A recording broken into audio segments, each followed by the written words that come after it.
Isaiah is just a wonderful reading, this first reading today. And it does echo what we were talking about last week and what we often talk about in church. And I do sometimes think that, we hear that so often that we should feed the hungry and take care of the poor. And every now and then that thought comes into our minds, at least into mine sometimes. What I'd really like is to know that I'm on the right track, that my prayer is a kind of prayer that God's hearing.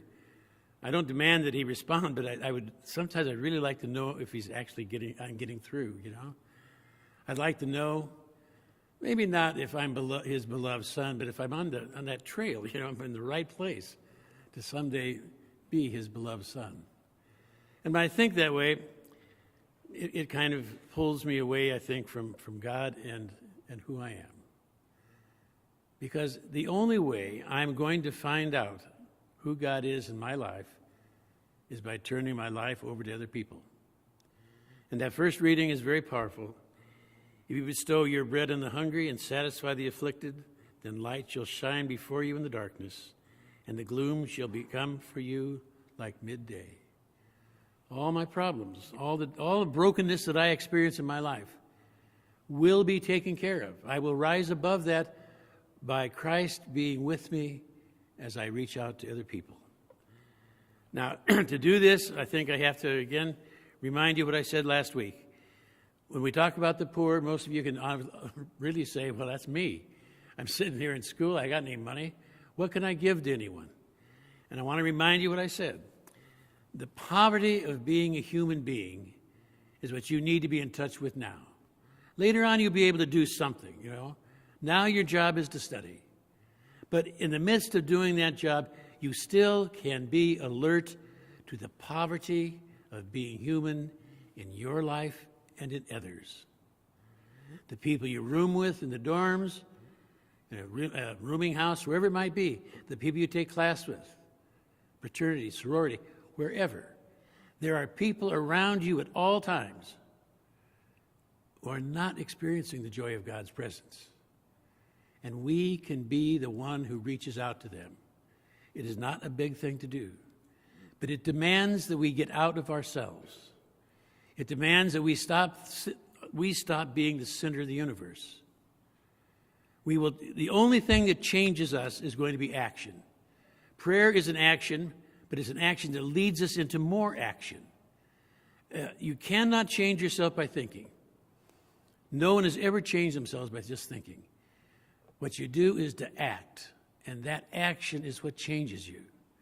So when someone in your group is having a hard time, are you willing to reach out to that person?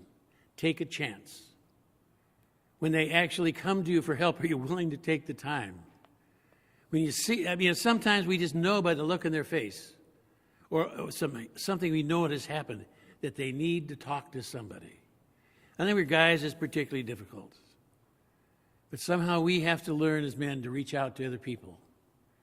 We can't just be so much of a person on an island. Men have to learn how to reach out to others. Because if you don't, we're never going to be able to experience God in our lives. God has come to me when I've given myself away. That's the only time. And God is not a feeling. It's not that I feel good. But something is changing. Something is different in me, around me, whatever it might be.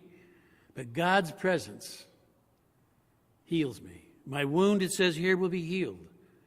So for all of us, I come in here any given day, call it what you want, bad hair day or whatever. I may not have anything to give, but you do. And you can give that to me or to the one next to you, the one behind you. You can give something at that moment that is absolutely needed. And the next day, someone can give back to you. This is what community is all about. And I don't mean just a community gathered here in this church building at this time. Yes, here. But more over there. More in the dorm, more with your housemates, whomever it might be. Look around. Be attentive to them.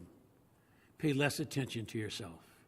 And then you will be salt. And so we come to that beautiful gospel. Salt gives flavor, okay? That's one of the major things. Besides being a preservative, it flavors things. And so I ask you for a second to think, in the group you hang around with most, how do you flavor that group, you yourself? What do you bring to it? How does your personality raise it up, move it, affect it? Besides coming to university here and spending at least 4 years, you're not just to learn books. You're to learn who you are. You're supposed to move from being 17, 18 years old to 21, 22, and in that process, find out who you are. And that is a gift that any university can give to you. But you have to know, and you won't know unless other people help you. And we have to help each other to find out who we are. How do I flavor a group? What's the gift that I bring? How is my personality affecting this group? I think that's really essential. The day will come when you can help the poor. But the day is here when you can learn who you are by looking at other people and letting other people tell you what they see in yourself. You are the light of the world. Again, you are the one who's supposed to allow other people to see themselves. The light isn't for you. The light is for out here. They talk about the gifts of the Holy Spirit. Not one of those is for yourself. Every gift of the Holy Spirit is for the community. A light is for the world, so they can come to know God. That's what it says again here in the gospel. If you are the salt, if you are the light, then all will come to know your God. And that's our vocation, to draw people to God. We are salt. We are light. Don't underestimate where you are and who you are today. There's plenty of work for all of us to do.